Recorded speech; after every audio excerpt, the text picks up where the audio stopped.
Next, I want to talk about sports betting. Sports betting is for losers. That's what I have written down here. And it's an epidemic. There's a guy, Togi. His real name is starts with S and S, which I think is funny because my name is Scott Schroeder. I think his name is Sam something. But he's this personality. He's this very large man. He's incredibly strong. He's on steroids, obviously. And I kind of like him. I don't agree with anything he does, but he's a likable guy. He seems cool, weirdly kind of down to earth in a way, and I kind of like him. And there's a video here I'm going to play, and if you're not watching, I'll describe it. I don't even want, I seriously think that might be the most I've ever lost. That was so bad. Oh my God, that was so bad, dude.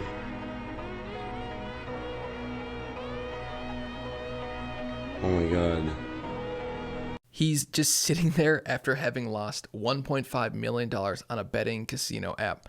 And if you watch the stream beforehand, you could see his eyes glaze over while he's doing this. And he's no longer a human. I think, I'm not sure what overtook him, but he's no longer a human. He's just sitting there slack-jawed, drooling, eyes glaze over, and he's just clicking the button. He just needs that next hit of dopamine. And it's treasures on earth. That's what that is. It's treasures on earth because he's just looking for the next high, the next hit of dopamine. All that stuff is treasures on earth.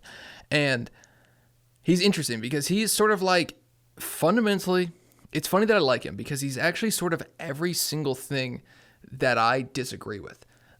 He's on steroids, so he's putting his looks and stuff above everything. He's a fitness personality. He gambles. I've never understood gambling. I've always lost whenever I went to the casino, $20. I understand how addictive it could be, but I would never have done something that addictive because if I ever smoked one cigarette, I know I'd get addicted. If I ever started sports betting or gambling, I know I would get addicted. It's why I don't drink alcohol. It's why I don't do any drugs, because I just know the second I feel that high, I'll get addicted. And he's like a bro. So he sleeps with women. He's got all these beautiful women around him all the time. He's got he's just like a bro, and he lives a lifestyle that I wholeheartedly disagree with. He just seems a little misguided. He seems like a cool dude though, but he just seems a little misguided. And he's always put his life sort of into material things. And you could see in that video when his eyes just you could just see all this stuff, that moment of realization, what has he done? And I think it's interesting that he's put so much faith and so much stuff into gambling. So much of his happiness is sort of derived from gambling. And I think it's just something to learn, don't chase those quick little highs. He cheated on his physique. He took steroids. He cheated. He cheated in life. Cheating, that's the thing about cheating, is that it actually works. Everybody says cheaters never win, and it's actually not true. Cheaters actually win. They win a lot, and they do. They win things on earth. They store for themselves treasures on earth. And doing steroids wins. You will win if you do steroids. That is, it's just a fact. They work. That's the problem with them, is they're exceptionally good and they work. Gambling. Sometimes you might win a ton of money, and that hit every single time you win that money. It's there's probably not a better feeling on earth. Honestly, that's why I don't do it, because I just know I would get addicted. And I'm not going to sit here on my high horse no, I'm better than that. It's I'm not. I just know that if I tried it, I would get addicted because I'm stupid. And so he kind of reminds me, from my first story that I wrote that wasn't very good, he kind of reminds me of Steve, the guy who just sort of flows through life, not really thinking about the consequences of his actions. And he's got a lot of young men who are following him and supporting him and who like him, and he wants to live that lifestyle. And it's hard for me to sit here and say, you're stupid for wanting that, because I get it.